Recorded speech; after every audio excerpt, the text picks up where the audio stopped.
So that's what we're going to do. So I just want to welcome everyone. I can't hear you. I know you can hear me, or I hope you can hear me. My name is Heather Goff. I'm the founder of the East Bay Tea Party in the Bay Area, California. I'm also founder of another group called Citizens Town Hall. You can go to theeastbayteaparty.com to see a lot of videos and information that I have on Agenda 21 and Delphi and all kinds of other things. You can also go to citizenstownhall.org, and that's also one place. Hold on, I'm right, eastbayteaparty.com, and then the other one is citizenstownhall.org. And I started citizenstownhall.org because, you know, I wanted to make sure that our information got out in a nonpartisan fashion. And, you know, in California we have a one-party system, and so we really have to reach out to both sides. And so using Citizens Town Hall was a way to do that. So you can also go there to get information as well. I don't know how much people on this call know about the Delphi technique, so I'm going to kind of go over, you know, what it is, and then we'll go from there. This call is also going to be taped, so it will be available for people to listen to later on. And I encourage you to share this with as many people as possible. The Delphi technique is a technique that was developed by the RAND Corporation. And the RAND Corporation developed this as a method and tool to be used for consensus building around a predetermined outcome. So, you know, when we have public workshops and messaging, public workshops and seminars, anything about visioning, sessions, things like that, you can expect that you are walking into a Delphi meeting. And what that means is that the decisions are already basically made. You know, whether they want to put in high-speed rail, or whether they want to create stack and pack human settlements, or remove a dam, or close a road, or whatever it is that they're trying to do in your community. When you see an advertisement or something that says that they're holding a public workshop or a visioning session, you could pretty much be guaranteed at this point in the game that there's going to be some type of coercive techniques to get you and herd you into a predetermined outcome. They do this to our children in public schools, you know, to shut them down, to keep them from dissenting. So, and it's really designed to give you the appearance of actually input into the process. So people show up to these meetings, they're invited, they sign in, they're all excited, you know, they may be really passionate and opposed to whatever the plan is that's being put forth, but they go into the process and they participate, and what they don't realize is that everything's rigged. Everything's rigged, and you are basically a accidental player in this kabuki theater that's going on. And so you walk away thinking that you had some input into the process. Now, everybody's muted right now, so I know there's a lot of people on the call. I know you guys probably want to jump in and say things and have questions. So I think I can get the chat. I may be able to see the chat session to see if there's questions as they come up. But what I'd really like to do is keep the questions to a minimum so that we can get through the information, and then basically open it up to questions at the end to kind of keep it from being a choppy presentation. So I hope that's okay with everybody. But again, you can over here send a chat message to me or to Ernie, who is managing this call, and then he can let me know and I can try to address it. So, all right, so moving on. So when you go to these visioning sessions, I mean, really, there are paid facilitators. There are people that run these meetings that are professional. They are paid to design a set of questions They sometimes have a video to show you. They have, multiple choice questions and answers. They have clickers. Everything is there to make you think that you had some type of, that you're giving your input, or that they're asking for your input and they really want it. But these are all paid facilitators running the meeting. Now there's also stakeholders at the meetings, and stakeholders can be basically anyone other than the people that are really going to be affected by the outcome and decision of this meeting. So if it's a high-speed rail meeting, it would be, the Caltrans department, or transportation department, and the any developers or anybody that's going to seek to benefit from the outcome of that meeting. So if you have a high-density housing implementation like we have in the Bay Area, all of our social justice, environmental justice people, developers are all there at these meetings, and they are actually actors in this meeting. They know the plan. They know what the outcomes are supposed to be. They've all been involved in the process from the very beginning. And the thing is that they've all been trained to get to the predetermined outcome, whatever that is. And when you show up, you become an accidental participant in this play that's going on. And of course, they have the shills that are there that are around the room that are just the useful idiots that may or may not know what's really going on, but they're on board with the system, and they're going to try to keep you from speaking out, and they'll try to shut you down. Now, here's Ernie, can you guys see the whole picture without the right-hand side controls? Yes. I'm not blocked out, am I? No.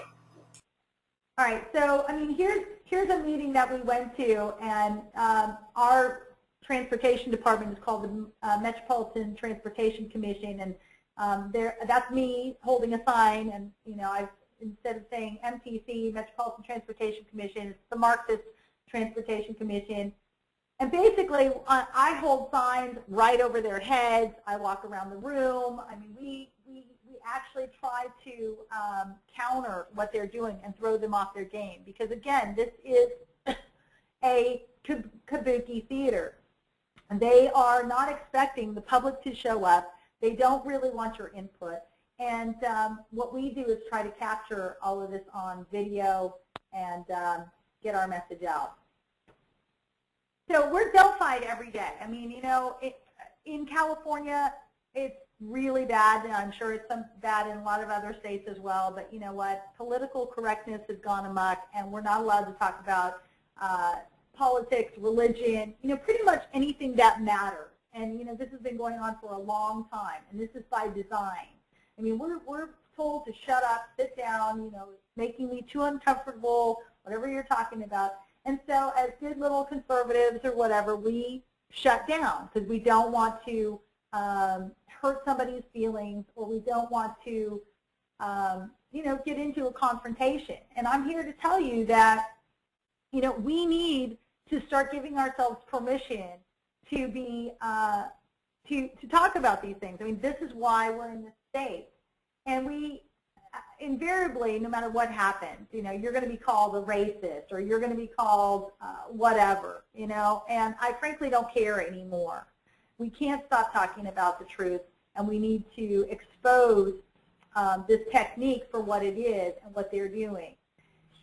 So, really, you're not being rude, you're being assertive, and that's the thing. Don't be rude, be assertive. And assertive, you don't have to yell and scream. You can simply raise your voice and speak out, and don't let these people shut you down, because when you go into these meetings, they will try to shut you down. And the shills and the stakeholders there are all going to work together to try to shut you down. And the thing is, you're walking in thinking you're going to give your public input. They're going to listen to you in this process, or at least that's what they say. And that's not what's going to happen. So remember, the goal of the Delphi is to shut you up. So you have to stand your ground. You have to speak out. Don't let these people intimidate you. And don't let them isolate you, So stay together. Here's an example of a Delphi meeting in action. We are here today to implement what we had envisioned and what NTC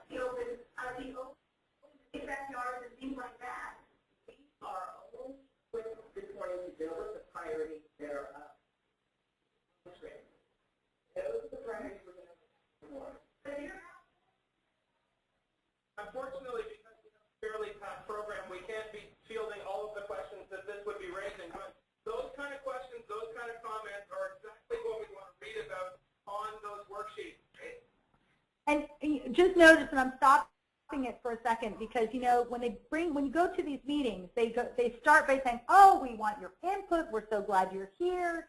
You know, we can't wait to find out what you have to say." And then as soon as you start asking questions, they tell you they don't have any time. This wasn't the type of meeting. They weren't expecting that.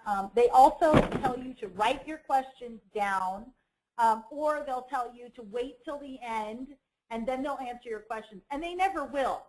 Whatever they tell you that they want you to do, you need to do the opposite. Do not write your questions down. They will never get answered. So just watch that in this clip.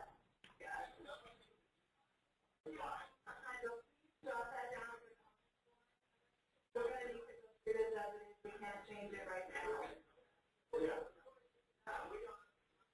If you are feeling comfortable with these choices, you don't have to participate in the exercise. We've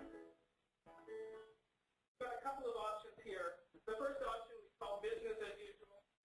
It's a bit of a funny option because it's really looking at historical trends and just simply accommodating growth based on the same sort of development that we've had for the last 20 or 30 years.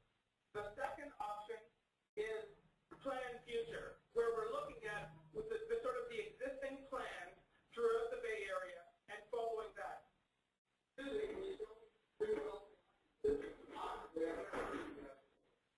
I would encourage you all to hold your questions until the end. Thank you so much. I'm going to answer. There'll be time to answer some of these questions at the end. Just give us a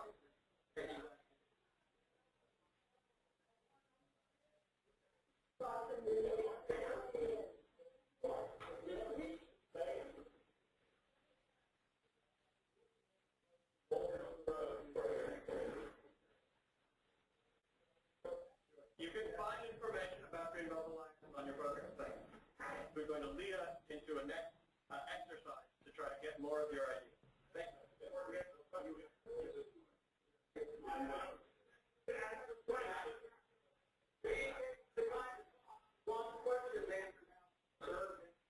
I'm sorry. I'm going to have.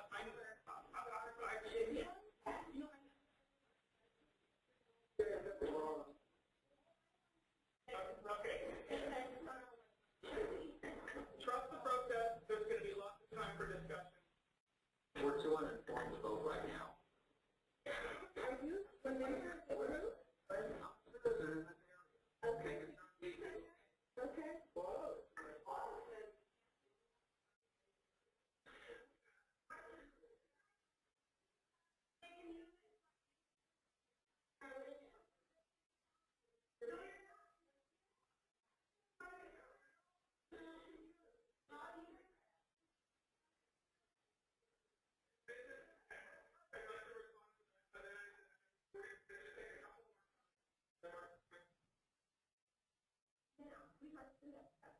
We have a specific period of time this morning to meet. We're already at the 10:30 point. We would like to get to this. We want to do. This was not designed to be a longer question. It wasn't. And for that, I'm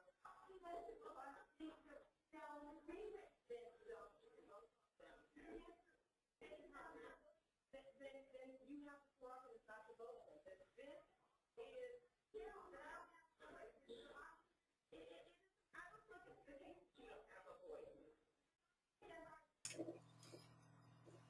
Heather, I think most of the people can no longer hear the audio. Oh, that's really? Yes. They can't hear it at all? I don't think they can hear the audio. We could hear it in the beginning and not now. Wow. Okay. Well, anyways, everyone, we will make these videos available to you, of course, at the end. But it gives you an idea of what to expect. And really, what you're looking at is a typical Delphi meeting where the people in that room were there shouting down those of us that were asking questions. The facilitators were, avoiding answering any questions. Even though they had promised that they were going to answer questions at the end, they wouldn't. So never write your questions down. Never wait. I mean, the whole thing is, this is a kabuki theater. You need to shut this meeting down because you don't want them to be able to check the box that says they gave public input so that they can move on, because that's really all they're trying to do. And this is a battle. I mean, really, this is a battle between the planners, the people that are implementing these things, and you as average citizens who are coming in trying to stop whatever it is. So before you go into battle, you need to prepare, because you need to get people trained on what the Delphi is, how to identify it, and how to stop it. And I do have a step-by-step instructions on the Delphi that are also available at citizensagainstagenda21.com, and you can go up there and get it. And basically, it's summarizing this presentation right now and giving you detailed information that you can share with the people that are going to go into these visioning meetings with you. You don't have to have an overwhelming majority of people at these meetings. You can take on 100 paid facilitators, stakeholders, and shills with a handful of people if you have the right training to do this. I mean, of course, the more the better. I mean, you want to be able to overwhelm their systems. So you want to make sure you train your troops before the meeting. I usually will have people meet, you know, the night before, or even a half hour before. You can train a group of people and then meet a half hour before, just to kind of make sure they know what to do. Now, before the meeting starts, do we RSVP or not RSVP? And I say, do not RSVP to these meetings. A lot of these public meetings, they send out a notice and they say, okay, please sign up. Don't do that. Okay, don't give them your name, don't give them your information. All they're doing is collecting information about you so that they can identify who you are in the future. These are public meetings, they're not allowed to do that, it's against the law. You don't have to RSVP, you just show up. Okay, so I don't care if the meeting says it's a limited amount and you have to show up, or you have to sign up, don't do it, okay? Again, you will want to be part of the process. You want to stop what they're doing. They want to be able to show and check the box that says they gave public input, and by you RSVPing and giving them this information, they can say, look, 150 people showed up, and see how good a job we're doing at public input. And it doesn't matter if you all hate the plan or not.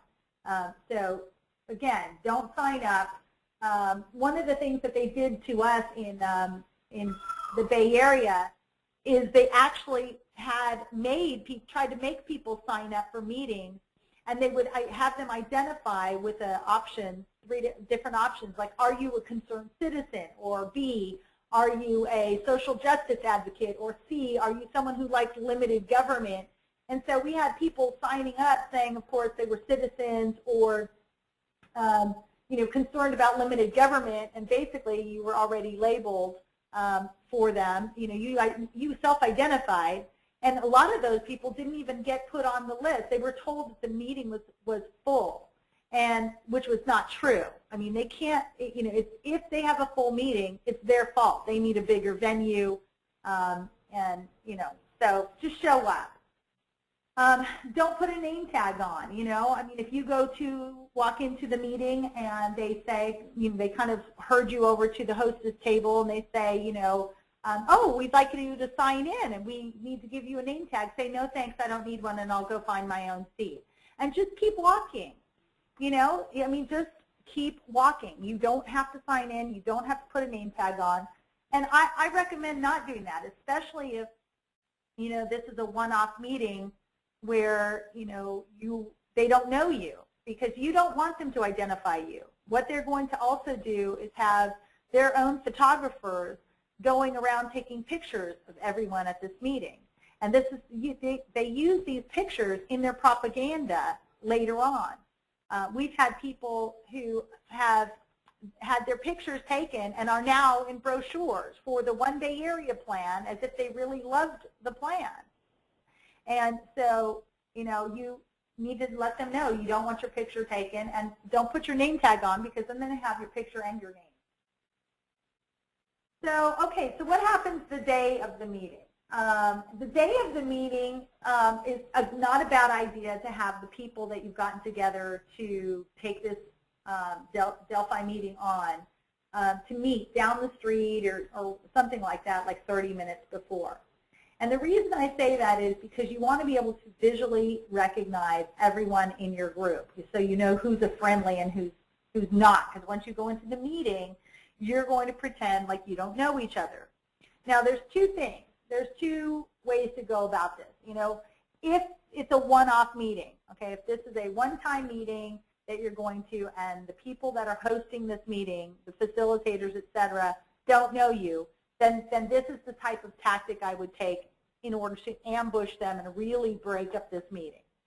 If this is a series of meetings where, you know, they're going to have 3 or 4 visioning sessions, this tactic would work on like the first meeting, but it won't work on the second and third because they'll know your face by then. And you'll know theirs as well. So, I mean, that's the thing. There's a handful of these stakeholders and shills that are in these meetings. It's the same small group of people. And so once you identify them, they won't be able to play their game as well. So, but they'll know you. So this would be if there's a one-time meeting or it's the first in a series where you could pretend you don't know each other, so you would arrive and leave the meeting separately. Don't make eye contact. I mean, the whole idea is you want to appear as though you're an average citizen to come to actually learn about what's going on, which you are. But you don't want them to know that you are an organized, that you have an organized effort. And of course, don't show up in matching T-shirts and outfits. If this is the first meeting and you really want to have an effective outcome in opposing and shutting down their meeting. The second or third meeting, that's fine. You know, you can do whatever you want. But the whole thing is you don't want to give them ammunition to disregard your group as a whole. So it's better for them to not know that you're together and to think, wow, there's just some overwhelming opposition in the community, and they don't know where it comes from. Okay, so when you get to the meeting and you've showed up and you know who's with your group because you've met down the street or whatever the day before, where do you sit? Okay, because there is a strategy depending on the type of meeting that you're going into. And so you want to be prepared for all of these different types of meetings. If it's a theater-style meeting setup, then there's a certain way to sit, and you need to know that, or round tables or multiple rooms or whatever. The main thing is don't let them isolate you, okay?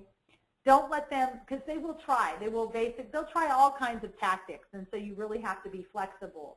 But they may say, okay, everybody stand up. Okay, so we're going to do something different. Everybody who likes high density over here, everybody who likes medium density over here, and everybody who doesn't like the plan, go over here.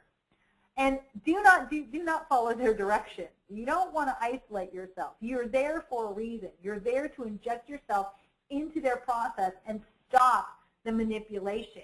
So you don't want to let them isolate you. You want to stay in whatever groups you would be most effective in breaking that up. So here's an example of theater-style seating. So if you walk into a situation like this, of course, you would want to sit in a diamond shape. So again, people in your group would spread out and automatically form kind of a diamond shape. And you would all know who's in your group, or hopefully you would know. And so if you see somebody who's, you know, sitting someplace, and you kind of sit along these lines. And then you would want members of your group on the outside corners, in the middle, and then the red X's show you floaters. Okay, those are floating people. Those are people who could be standing up on the outsides of the room. They could be walking around the room and floating around holding signs. The reason this is an effective strategy is because with a few people, you can appear to have a bigger presence than you really do. When the people in these areas start dissenting, the others who are sitting around, the shills and the stakeholders in the room, will have to turn around and look in all different directions, and it will give the appearance of having a bigger group than you actually have. And then, of course, people using, holding signs and walking around the room is also an effective strategy to distract the presenters, because the paid facilitators will be up here. Also, generally, they will have handlers. So young 20-somethings who have been indoctrinated and want to also push you into the consensus will generally be in the room or around the outside waiting to engage in the process as soon as they see that people are dissenting. So this is an effective strategy for theater-style seating. Okay, for roundtables, when you walk in, if it's a roundtable situation, they will always have at least one facilitator at each table. So you kind of want to walk in and have at least 2 people. I say at least 2 people on your side at each table, if not more if you can handle it. So you would kind of go in and, if I walk up and I see there's already 2 people, I'm going to pick another table and go someplace else. Now, I can take on a whole table of these people trying to shut me down. And if that's the case, then one person might work. But generally, it's nice to have 2 people that you know are on your side without them knowing that you know each other. So again, you're not making eye contact. You're just sitting at the table. And they're going to have at least one facilitator, probably 2 or 3 stakeholders, developers, people that are social or environmental justice advocates, and then you might have people floating around holding signs or just milling around. Okay, and let me just back up a second, because we have to keep in mind that these are basic principles and ways to handle these meetings. Okay, every time you go to these meetings, they will try to counter your what you've done. So if this is a series of meetings, you need to have a recap of the night before. So let's say that you've got meetings, 3 meetings in 2 weeks in different cities. The people that went to this meeting need to then debrief the people that are going to be going to the next meeting about how this meeting went, the tactics that were used, and then be prepared to adjust to that, because these are professionals running these meetings, and they're professionals in groupthink and manipulation, and they will try different tactics. They'll bring in policemen to try to intimidate you. They'll break up the meetings, and they'll put them in different rooms. If they have you in different rooms, have a plan in place where you make sure that your group knows that they're Group A, Group B, or Group C, or something like that, and they will go into these different meeting rooms. Don't all stay in one room. That's how they isolate you. Because, if they don't like what you're saying, they'll just say, okay, well, you guys stay here. We'll pretend to answer any of your questions. And then they send off their shills and stakeholders to go vote and actually participate in their process in these other rooms. And then they can check the box that says they gave public input, and you haven't really done anything to shut the meeting down. All right, so when you sit down, wherever it is that you sit, I recommend that you start gathering information. So the minute you sit down, you start interviewing the people around you at the table or in the theater or whatever it is. And again, this is if you don't know these people and they're shills and stakeholders. You want to find out as much as possible about them. So start asking them questions. Where do you live? Why are you here? Do you know about this meeting? Just pretend, that you're making small talk with them and start asking them questions. And because you're going to need this information, you can use this information later on to shut them down. You may find out, that that person is a developer. Oh, so you develop high-density housing. Oh, interesting. Tell me more about that. Well, why are you here? And that will give you an idea of who at your table is part of this process and who at that table is actually a citizen who is interested, who just wandered in like yourself, or, and doesn't know what's going on. And so because we need to point these things out. Now, when you find out that, there are stakeholders at your table, you want to point that out because those people will be voting. Sometimes they give you these little clicker devices. Sometimes, they'll give you these, they'll do all kinds of silly things. And really, it's just busy work. I mean, over to the right, we were given these little round, like poker chips. And we put the poker chips in these little tubes based on what we wanted. Like, we like clean air. So we're going to put our poker chip in the little tube that says we want clean air. I mean, that's almost as ridiculous as what these actual questions were. I mean, there's not enough information to even make a decision about any of this. So they might give you cards, little cards that you can shuffle, and then, you put them down. They have different decisions on them. I mean, it just really depends. But you want to stop the voting. And also be aware that the people that were sitting around you, the facilitators, the stakeholders, and the shills, those people are voting. And those people have been part of the process in building this whole whatever plan it is that they're trying to push through. So you want to make sure that you don't let those facilitators and shills and stakeholders vote. So the whole idea of gathering information, when I said to become an interviewer, investigate and find out who they are and why they're there, the reason I said do that is so that when they do start asking you to vote, you can say, hey, wait a second, this person is a stakeholder in this. This person is a developer. This person is, whatever. They're part of the process, or they're a facilitator, and they shouldn't be voting. And so you need to call them out. And had you not asked those questions, you would not have known to do that. The other thing is that sometimes they'll change seats during the meeting. So you'll be sitting at a table, and you'll have interviewed everybody there, and then they'll say, okay, now we're going to do something else, and we're going to take everybody and mix them up. And so then they know the plan, and so they've got facilitators that move, people that move to other tables that end up being facilitators, or end up are stakeholders and end up voting at other tables. And had you not asked those questions, you wouldn't have been able to identify that they were part of that process. So again, don't let them isolate you. Don't let these people vote. And whatever you do, don't leave. You may get angry at the process.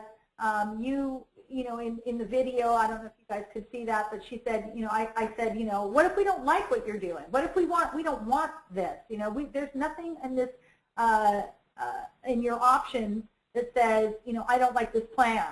And, she said, well, then don't vote, and so, I know I get really angry and I want to walk out, but that's exactly what they want you to do.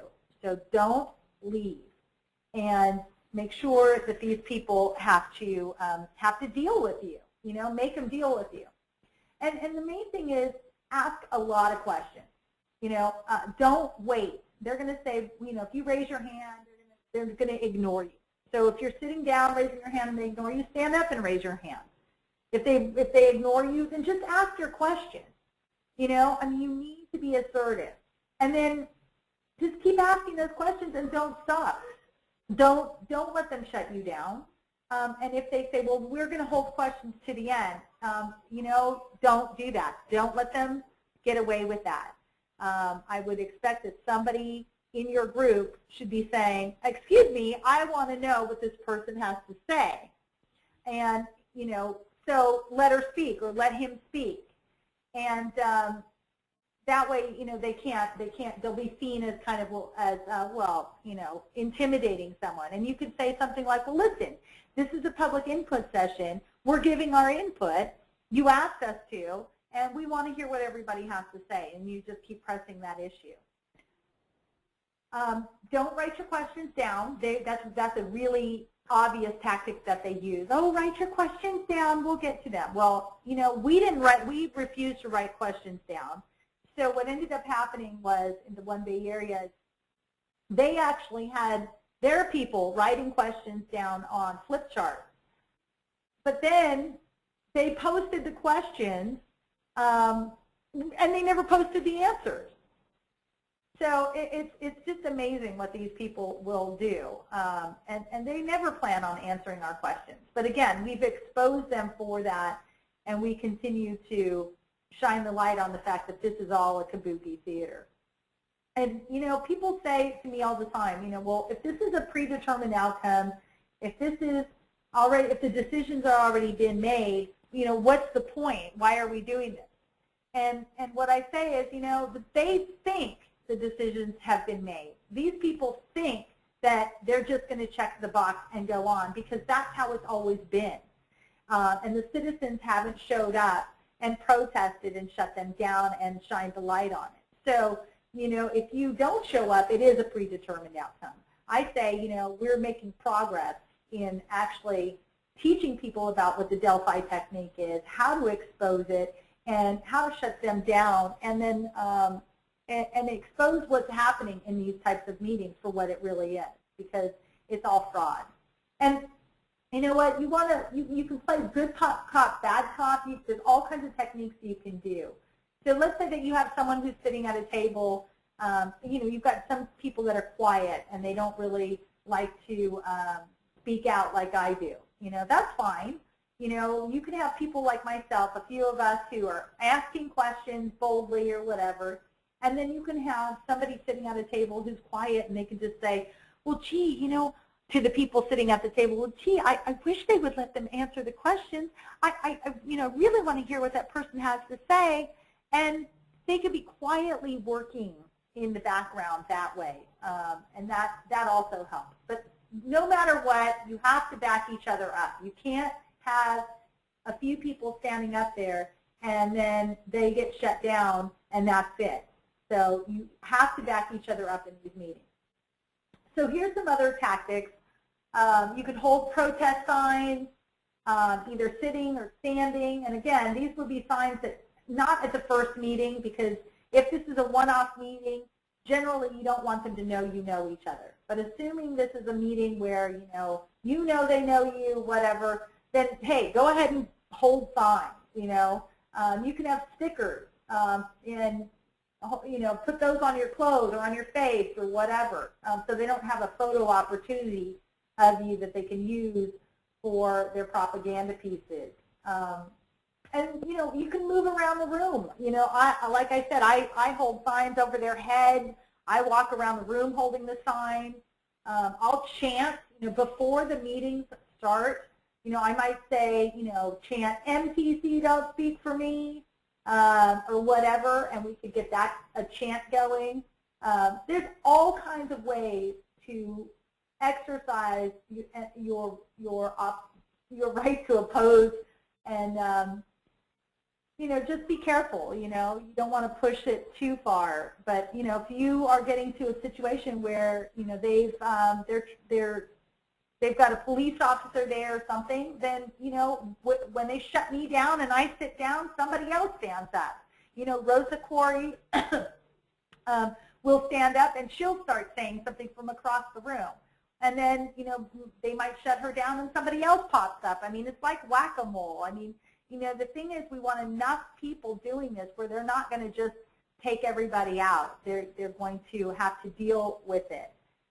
So don't just sit passively either. I mean, if you show up to these, you get a bunch of people to show up to these meetings, and if they're not speaking out or they're not holding signs, they become part of they are then assumed to be supportive of whatever the plan is that's going through. So in the eyes of the these facilitators and the stakeholders, you know, if you're not saying anything, you are approving. And they'll take pictures of you, like I said, and use it in their flyers and propaganda pieces saying, see, look at these people are just so happy. So, you know, even if you're afraid to speak out, hold a sign, you know, do something. But try to support at least the people who are speaking out in some way. That would be great. One of the flyers that we've got a couple of flyers that we hand out to people I know Ernie is making those available. One of the flyers Rosa Corey designed, and we actually hand it out to everybody at the meeting either as they're coming in the door. And it talks about the Delphi technique. It's a warning flyer, and we give it to everybody who's attending, saying you're about to enter a Delphi meeting, and it goes on. And that's a great warning flyer to send out, to give to people. You can leave it on the tables. You could also hold signs that say this meeting is rigged.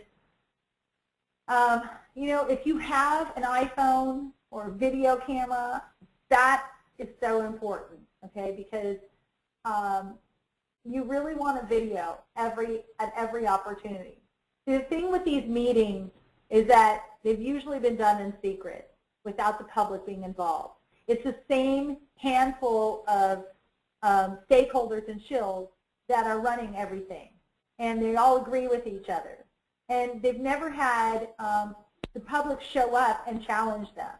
So what we need to do is we need to show up with our iPhones and our video cameras, and we need to start posting their bad behavior and their meetings on Facebook and Twitter, and do it while you're in the meeting. I mean, when I'm in their meetings, I see these people Facebooking and Twittering while they're there, and we need to be doing that too. Okay, so what happens when the media shows up? When the mainstream media shows up, we need to show up as well. And, if you think it's an event where they need to be there, call the media. Tell them that you're going to be protesting out in front, or tell them, that you think that they need to attend this meeting, that something, is going to happen or whatever, that's worth their time. Have a designated person ready to speak to the media, okay? Somebody who knows the issues, knows the topic. Don't just have anybody in your group get on camera and speak to the media, because they will be painted in a certain way, and so we want to make sure that that doesn't happen.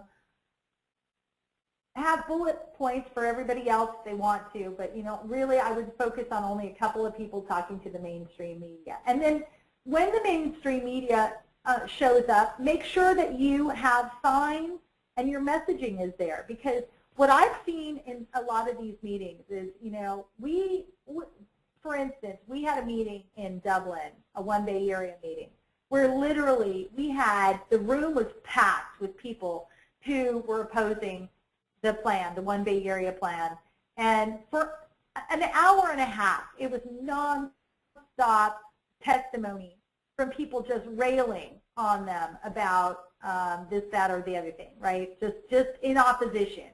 And then the mainstream media walks in the door, and all of a sudden, the proponents, the social justice, environmental justice, the developers, all the people on their side suddenly jumped out of their seats and got in line.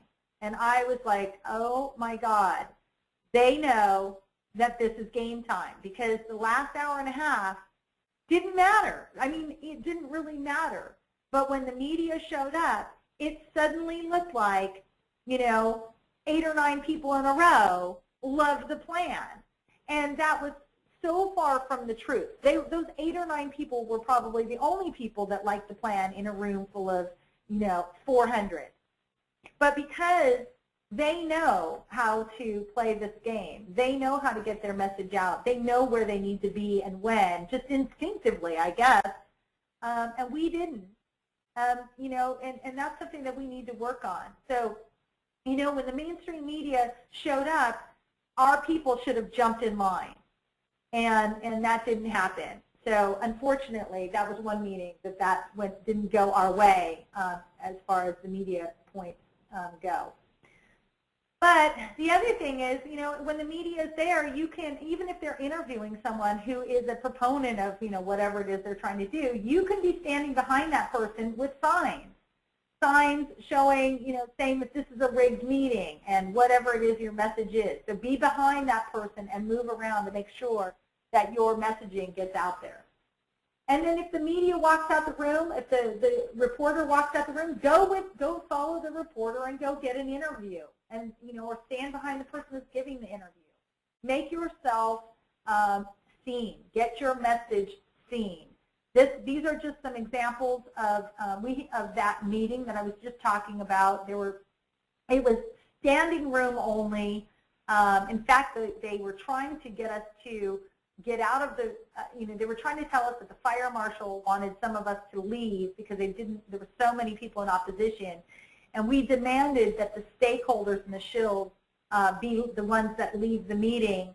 And so instead, they just said, oh, forget it. Well, as soon as we had demanded that the stakeholders in shills leave the meeting first, nobody had to leave the meeting, and suddenly it was okay. But these are all great signs to have people hold.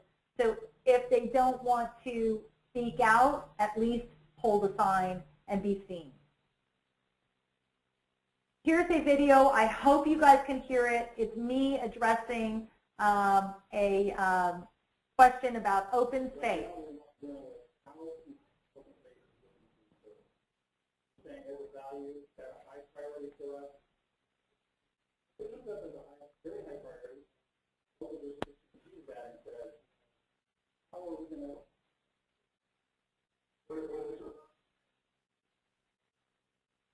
You're not telling us whose open space it is.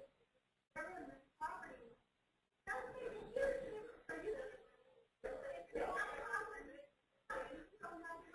not saying it's not.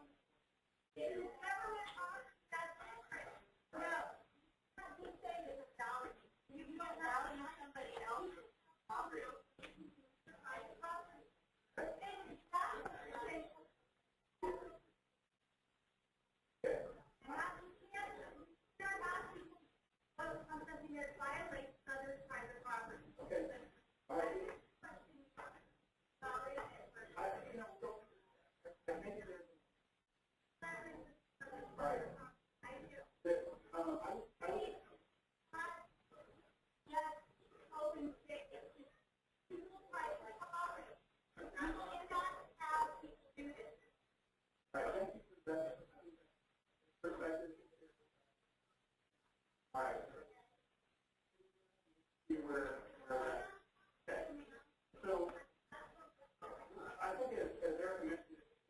Okay, so I recognize that the audio on these videos is not that great, and you guys have these videos available to you.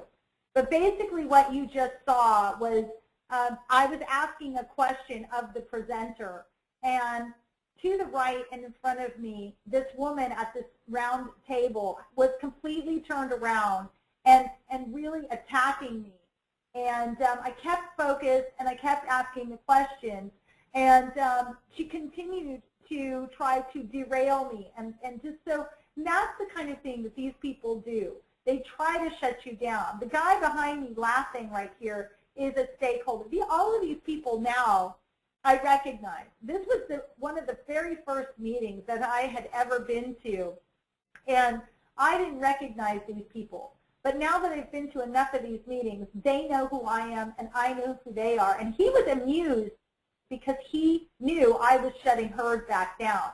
And at the very end, she ended up flipping me off because she ran out of words. But these are the types of tactics that they go through to try to shut people down.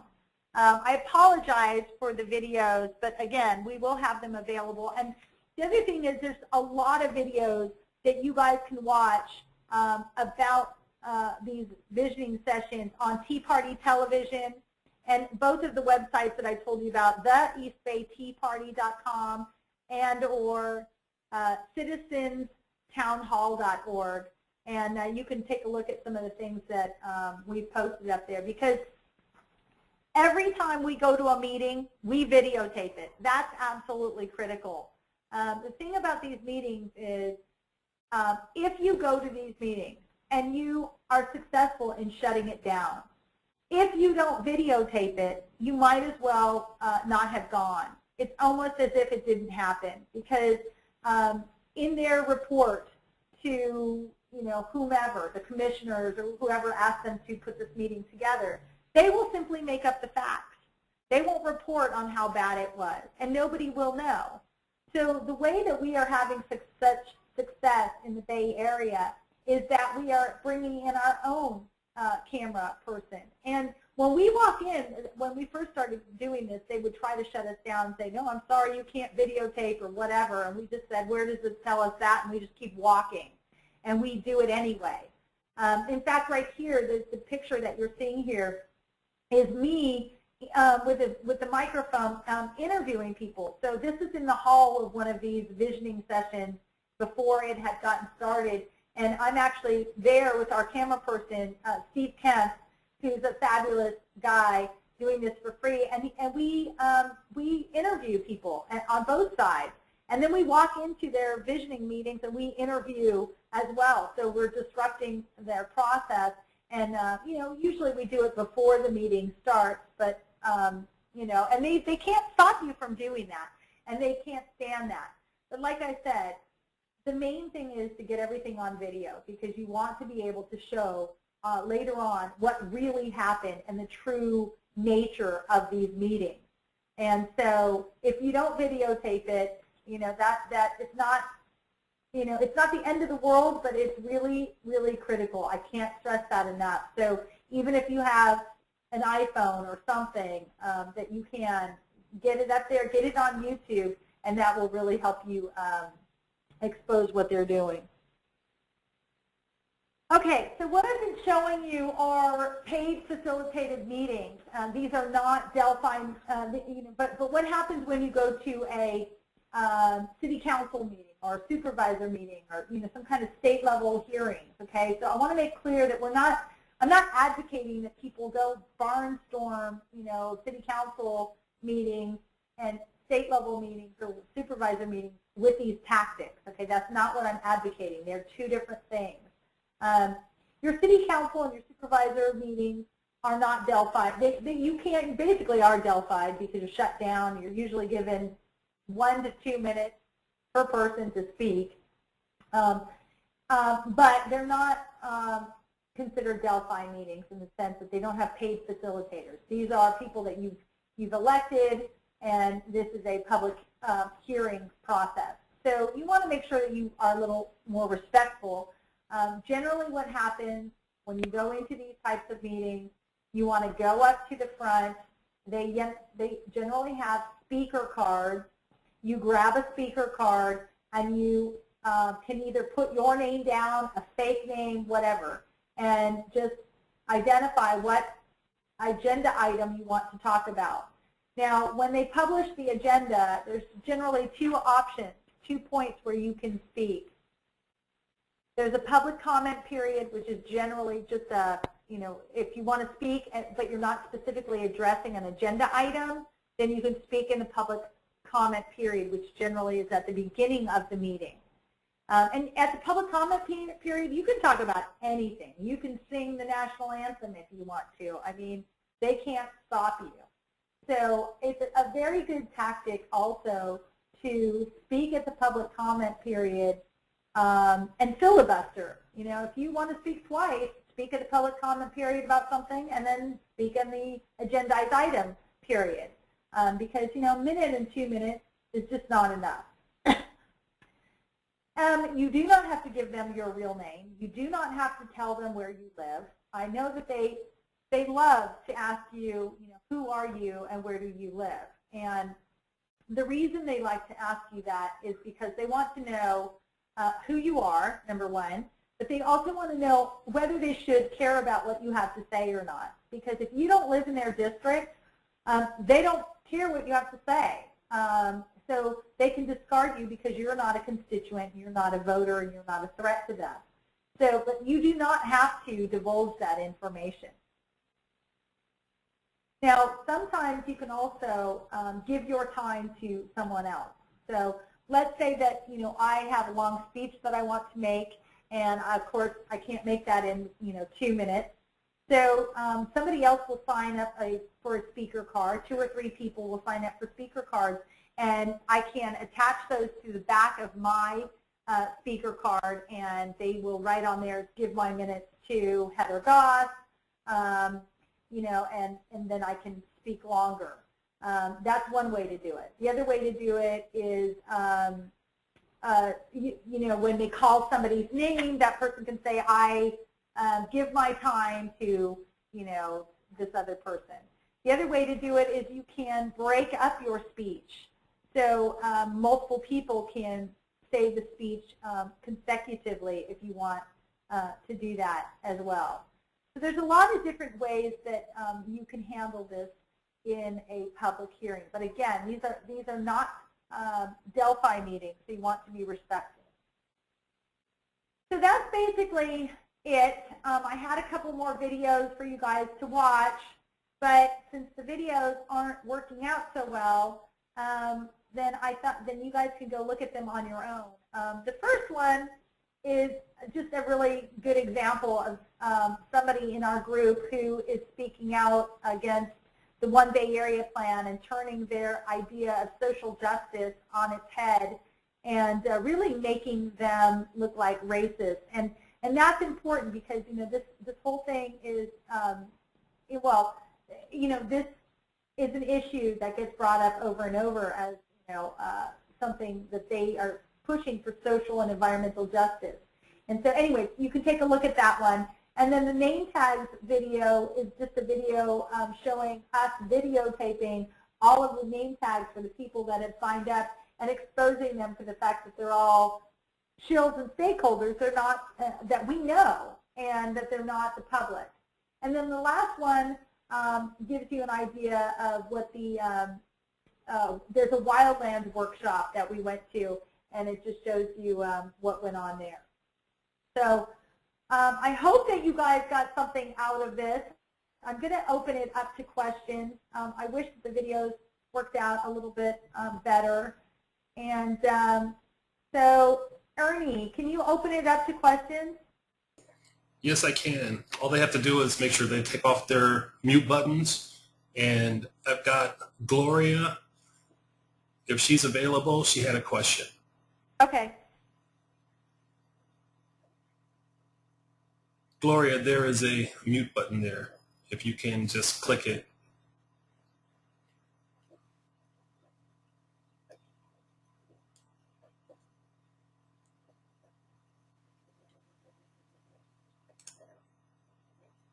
Okay, is Hava there? Hava, are you available? Yes. Okay, Yes. she's ready for your question. Yes. Hi, Heva. Oh, I didn't ask a question.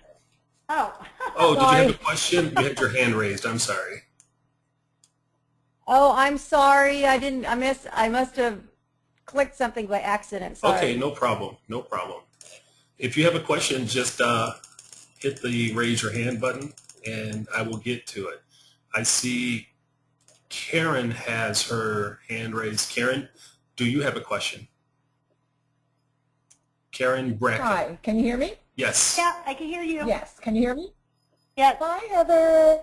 I just want to say that I have been Heather Goss trained on the Delphi Technique, and the majority of what she stated today we've used very successfully.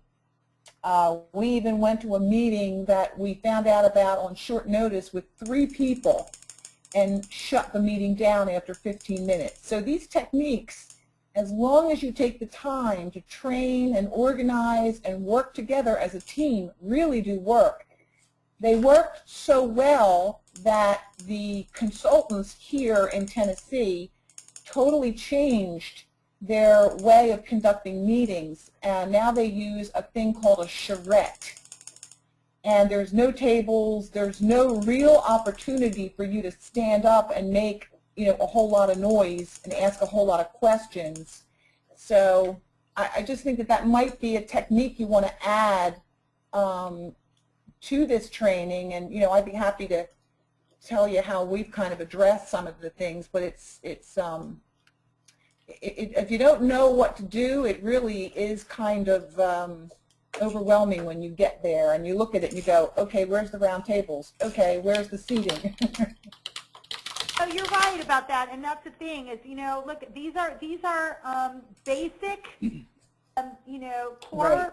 ideas on how to approach this, and they do work. Like I said, you have to be flexible. And Karen, you're absolutely right, because they no longer use these tactics. At least the One Bay Area people don't. I mean, we walked in the last meetings they just had, and they had a big room, and they had different stations with just, you know, standing there with like little poster boards, almost like a science fair, you know, a kid's science fair.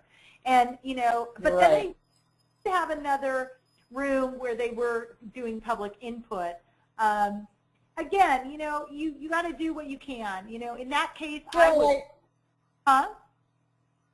I just think the thing is, like you said, is being flexible, understand what, and the kind of a room you walk into. Yeah. It is a Delphi technique being used on you. So if you understand that, you know, like what you're saying with the easel boards, with facilitators standing up, and if you go over and you see a group of citizens standing at the easel board talking with the facilitator, and you go over and you start listening, and then you start asking questions, just as if you were sitting at a table. So it's just knowing why you're there and being flexible to whatever you might encounter when you get in that room. And we've had people stand up and ask questions, and a policeman will walk right up behind that person and stand there behind them and then follow them around the room as they're walking and just to intimidate people, to stop them from talking. Yeah, yeah. Well, you know, what I would probably do, and those are all, you know, what I would probably do is bring Steve, you know, my video camera guy, and a microphone, and walk up and start interviewing people, you know, and start interviewing them, and also interview the policeman. You know, why are you here? Why are you following me? Am I a threat? I'm just asking questions, you know, that kind of thing. You know, why do we need a police presence at a meeting? You know, what are you guys afraid of? You know, I mean, all of that is good stuff to just kind of set them back, because, and you know what I found is the policemen, after they end up listening to all of the citizens giving their testimony, they end up on our side. They're like, oh my God. They can see through what's happening. But yeah, thanks for bringing that up. You're absolutely right. They are changing their tactics because we are being effective. So you know, if you haven't tried these tactics, you've got some good basic principles to start with, and then the rest is just common sense. You know, like Karen said, once you know why you're there, then you just work together as a team to make sure that they don't get to check that box. One thing that, you know, like I said, you can hand out flyers, you can hold signs, you can move around. You know, one of the things that we're doing on the West Coast that's also being effective is that we are holding our own town halls. I got tired of going to these Delphi meetings and getting 1 or 2 minutes to state my case. So we started printing up our own flyers, and we hand deliver them. 4 or 5 of us would deliver like 5,000-6,000 flyers door to door. You know, we took out a full-page ad. We've done robocalls. We've done farmers markets. But basically, we rented a town hall, and we started holding our own meetings. And, you know, we would get 300-400 people who've never heard of the One Bay Area plan at these meetings, and then we control the message, and we can get our information out. And they became so effective that even our city council started showing up at these meetings. And it really has helped us get the word out. And so that's also another idea that people can use. And flyers are low cost. I mean, they really are. You can create a PDF version and have people print their own flyers and go walk their neighborhood. And really what ends up happening is you run it like a campaign, and you can blanket your community. And then if you have candidates that you want to run that are up to speed on whatever topic you're fighting against, you know, you've already built a built-in campaign of people who are now going to help you. So maybe get somebody elected as well in the process. So any other questions? Yes, we have Mary Round. Mary Rump, you're on. Mary Rump. Okay.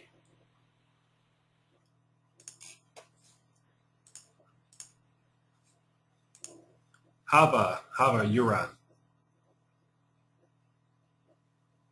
It sounded as though she said she was muted. Okay, my name is Hava, and I really appreciate the opportunity to hear everything you have to say about the Delphi technique, and I understand from the beginning of the meeting there's 40 people out there. I'm in Los Angeles. I'm here by myself. I have no idea if there are other individuals who are involved in this. I've never been to a meeting. I don't even know where to find the meetings, and I'd just love to know, where is everyone from? What are some of their experiences? Can we connect with some of these people that may even be in my area for support, collaboration? So I'm just trying to reach out and find out, what are people thinking? There are 40 people on this call. What are they, what are their thoughts? What are their experiences? Where are they? So that's sort of that's my question. Well, I don't know people specifically in Los Angeles, but, I know people in, the San Bernardino, areas, and, I'll do my best to hook you up. Okay, that'd be great. Okay, we have Anybody else? Gloria Aptable. And if anybody is in Hava's area, in the Southern California area, please contact me and I will hook you up with Hava. What's the next question? I'm checking to see if there's any more speakers. Okay.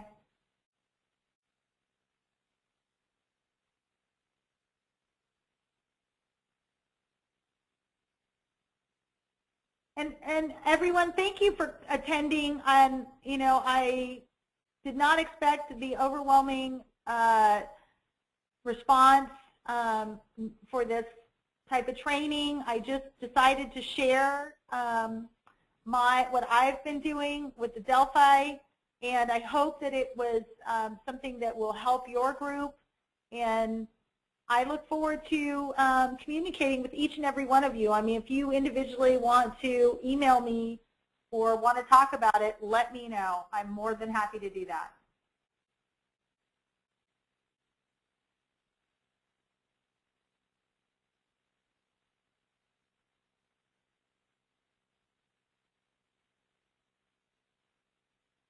Any others?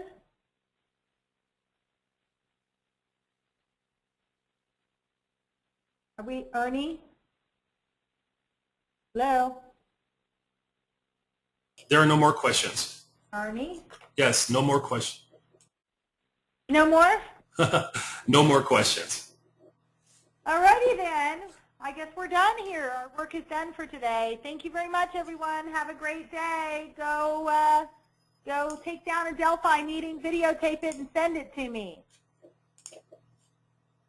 And just so everybody knows, there'll be a copy of this training at Citizens Against Agenda 21. Thank you very much. Thank you very much to Heather Gass for the anti-Delphi technique training today. And hope you all enjoyed it. And have a great day. Bye.